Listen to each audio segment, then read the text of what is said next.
వరంగల్ జిల్లాలో ఓ చిన్నారి కళ్లలో నుంచి రాళ్లొస్తున్నాయి. మహబూబాబాద్ లెనిన్ నగర్ కు చెందిన సంధ్య పట్టణంలోని ఓ స్కూల్లో 2వ తరగతి చదువుతోంది. 4 రోజుల క్రితం క్లాస్ రూమ్ లో సంధ్య కళ్లలో నుంచి నీళ్లతో పాటు రాళ్లు కూడా రావటాన్ని గమనించిన టీచర్స్ పేరెంట్స్ కు సమాచారం ఇచ్చారు. లోకల్ గా డాక్టర్లకు చూపించిన ఫలితం లేకపోవడంతో ఆందోళన చెందుతున్నారు. ప్రభుత్వం ఆదుకుని సాయం చేయాలని అంటున్నారు తల్లిదండ్రులు.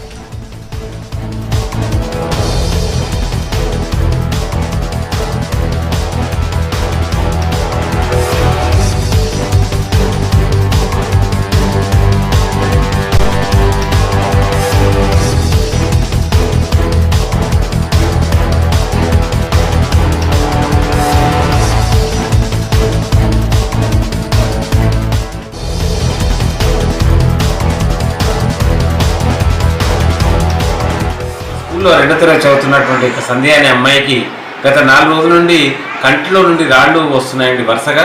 మొదటి 2 రోజులు ఆ అమ్మాయికి నొప్పి కలగలేదు, కానీ ఈ రోజు మాత్రము అమ్మాయికి బాగా పెయిన్స్ వస్తున్నాయి. వాళ్ళకు ఉన్నటువంటి పేద పరిస్థితుల వల్ల మరి ఆ యొక్క గాయాలు ఇంకా గాయాలయ్యే అవకాశం కూడా ఉన్నాయి. కాబట్టి మరి గవర్నమెంట్ ఆర్థికంగా ఆదుకొని మరి హాస్పిటల్ తీసుకుపోవాల్సినటువంటి అవసరం ఉందని మేము అనుకుంటున్నాం. కనుక ప్రభుత్వం వెంటనే స్పందించి వారిని హైదరాబాద్లో ఉన్నటువంటి హాస్పిటల్కి పంపించాల్సిగా